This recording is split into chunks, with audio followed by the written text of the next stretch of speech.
മറ്റൊരു പ്രധാനപ്പെട്ട കാര്യം, ഇതൊരു രാഷ്ട്രീയ പോരാട്ടമായിരിക്കും നിലമ്പൂരിൽ നടക്കുന്നത്. അത് സംസ്ഥാന സർക്കാരിൻ്റെ വിലയിരുത്തലാകും. അതുകൊണ്ട് തന്നെ ആ സംസ്ഥാന സർക്കാർ ദിവസങ്ങൾക്ക് മുമ്പ് ഒരു പ്രോഗ്രസ് റിപ്പോർട്ട് പുറത്തിറക്കിയിട്ടുണ്ട്. നിലമ്പൂരിനെ സംബന്ധിച്ചും മൊത്തം സംസ്ഥാനത്തെ സംബന്ധിച്ചും ഈ സർക്കാരിനെ വിലയിരുത്താൻ ആ പ്രോഗ്രസ് റിപ്പോർട്ട് നിങ്ങൾക്ക് കൂടി ബാധകമാണ്. അങ്ങനെയെങ്കിൽ നിലമ്പൂരിൽ സവിശേഷമായി നിങ്ങൾ എന്തായിരിക്കും, ആ പ്രോഗ്രസ് റിപ്പോർട്ടിനെ ആയിരിക്കുമോ വിചാരണ ചെയ്യുക? അതുപോലെ ഒരു രാഷ്ട്രീയ പോരാട്ടം നടക്കുമ്പോൾ നിലമ്പൂർ എന്ന ഒരു ഉപതെരഞ്ഞെടുപ്പിൽ നിലമ്പൂർ എന്ന മണ്ഡലത്തെ മാത്രം വികസന പ്രശ്നങ്ങളായിരിക്കുമോ നിങ്ങൾ ഉന്നയിക്കുക? അതല്ല സർക്കാരിൻ്റെ തന്നെ വിചാരണയായിരിക്കുമോ? രാജു പി നായർ.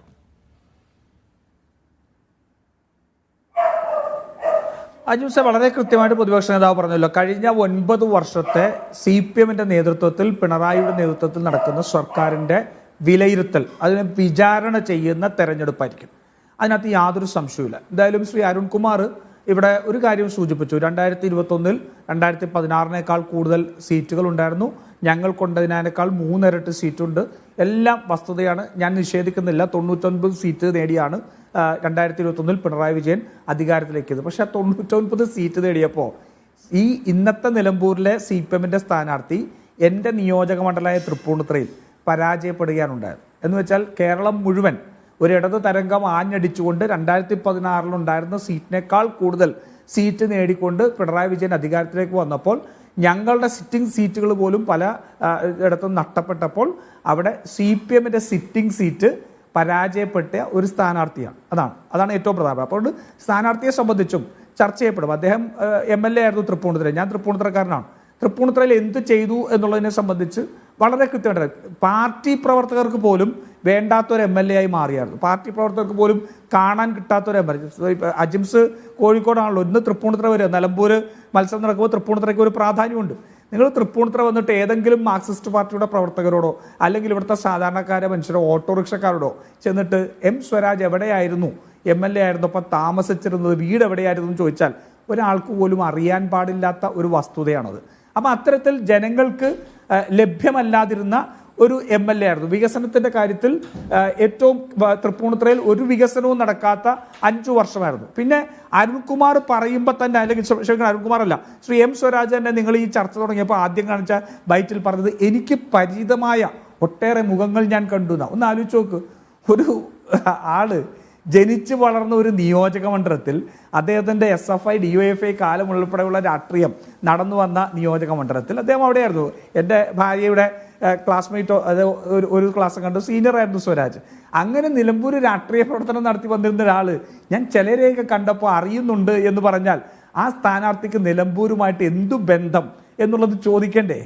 അതല്ലേ പ്രശ്നം. ഒരു മനുഷ്യനെ പോലും കണ്ടാൽ നിലമ്പൂർ അറിയാത്ത, നിലമ്പൂരിൻ്റെ ഒരു ജനകീയ വിഷയങ്ങളിലും ഇടപെടാത്ത ഒരാളായിരുന്നു. അതിപ്പോൾ അദ്ദേഹം ഇപ്പോൾ തിരുവനന്തപുരത്തായിരുന്നു അല്ലെങ്കിൽ എറണാകുളത്താണ് താമസിക്കുന്നതൊക്കെ പറഞ്ഞാൽ ഞങ്ങളൊക്കെ പല സ്ഥലത്തും പോയി ഇത് എഴുതുന്നില്ല. പക്ഷെ നമ്മൾ എന്തൊക്കെ വന്നാലും നമ്മുടെ നാട്ടിൽ ഉണ്ടാവുന്ന വിഷയങ്ങളിൽ ഇടപെടും. അത്തരത്തിൽ പോലും വിഷയത്തിൽ ഇടപെടാത്ത ഒരാളായിരുന്നു. അത് സ്വരാജിൻ്റെ എന്നൊരു കാൻഡിഡേറ്റ് എന്നത്, അത് വ്യക്തിപരമായിട്ടുള്ള ഇതൊന്നുമല്ല, കാൻഡിഡേറ്റ് എന്ന രീതിയിൽ അത് ചെയ്യപ്പെടും. പിന്നെ അദ്ദേഹം പ്രോഗ്രസ് റിപ്പോർട്ടിനെ കുറിച്ച് പറഞ്ഞു. ആ പ്രോഗ്രസ് റിപ്പോർട്ടിൽ പറഞ്ഞ ഒന്നായിരുന്നു ഹൈവേ ഇല്ലേ, എക്സ്പ്രസ് വേ, നമ്മുടെ ദേശീയപാത ഇല്ലേ. ദേശീയപാത ഇനി മിണ്ടുവോ അരുൺകുമാർ? ഇനി മിണ്ടുവോ ദേശീയപാതയെക്കുറിച്ച്? ആ പ്രോഗ്രസ് റിപ്പോർട്ടിൽ പറഞ്ഞ ഒന്നായിരുന്നല്ലോ, പൊളിഞ്ഞു പോയില്ലേ? നിങ്ങൾ മറ്റേ പ്രകടന പത്രിക പറഞ്ഞ എല്ലാം നടപ്പാക്കി. 1600 എന്നുള്ളത് 2500 പെൻഷൻ ആക്കുമെന്ന് പറഞ്ഞു. ആക്കിയോ? നിങ്ങൾ പറഞ്ഞതല്ലേ, ആക്കിയോ? അരിയുടെയും ഇതിൻ്റെയും നിത്യോപകസാനയുടെ വില കൂടില്ല എന്ന് പറഞ്ഞു. അതായിരുന്നല്ലോ ഹൈലൈറ്റ്. വില കൂടിയില്ലേ? ഇലക്ട്രിസിറ്റി ചാർജും മറ്റെല്ലാം വില കൂടിയില്ലേ? പിന്നെ ക്ഷേമനിധി പെൻഷൻ, ക്ഷേമ ബോർഡ് പെൻഷനുകൾ നിങ്ങൾ കൊടുക്കുന്നുണ്ടോ? ലൈഫ് ഭവന പദ്ധതി എന്തായി മാറി? പിന്നെ പട്ടികജാതി വിഭാഗങ്ങൾക്ക് 500 കോടി കഴിഞ്ഞ സാമ്പത്തിക വർഷം നിങ്ങൾ വെട്ടിക്കളഞ്ഞില്ലേ? ആദിവാസി വിഭാഗങ്ങൾക്കുള്ള 120 കോടി വെട്ടിക്കളഞ്ഞില്ലേ? നിലമ്പൂർ ആദിവാസികളുള്ള നാടാണ്. വന്യജീവി ആക്രമണത്തിൽ കൊല്ലപ്പെടുന്നവർക്ക് എത്ര പേരാ അവിടെ ഉള്ളത്? അവിടെ അവർക്ക് നഷ്ടപരിഹാരം മുതൽ അവിടെ ശാശ്വതമായ പരിഹാരത്തിന് വേണ്ടിയിട്ടുള്ള ഒന്നും ചെയ്തിട്ടില്ല. കഴിഞ്ഞ 3 വർഷമായിട്ട് കേരളത്തിൻ്റെ ബജറ്റിൽ ഫെൻസിങ്ങിന് വേണ്ടി 1 രൂപ ചെലവാക്കാത്ത ഒരു സർക്കാരാണ്. ഇതൊക്കെ വിചാരണ ചെയ്യപ്പെടും.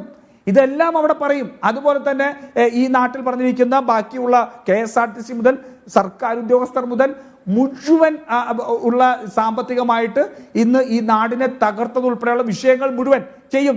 പ്രോഗ്രസ് റിപ്പോർട്ട്, സർക്കാരിൻ്റെ പ്രോഗ്രസ് റിപ്പോർട്ട് ഞങ്ങളവിടെ വിചാരണ ചെയ്യും. അതുകൊണ്ട് പ്രോഗ്രസ് റിപ്പോർട്ട് ഞങ്ങൾ മറന്നു എന്ന് വിചാരിക്കേണ്ടായിരുന്നു.